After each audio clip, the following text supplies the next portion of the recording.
ఓసిని పాసుగాల పెరుగన్నాన్ని కూడా వీడియో తీస్తారా?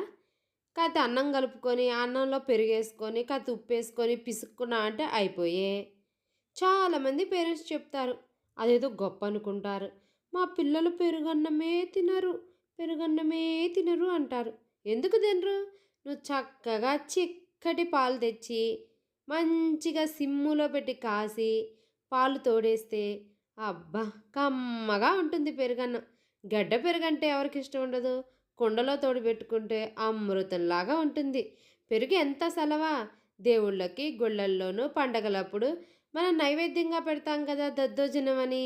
అదేనండి, అదే పెరుగన్నం. అలాగే ఉంటుంది. కానీ కొంచెం వేరుగా ఉంటుంది.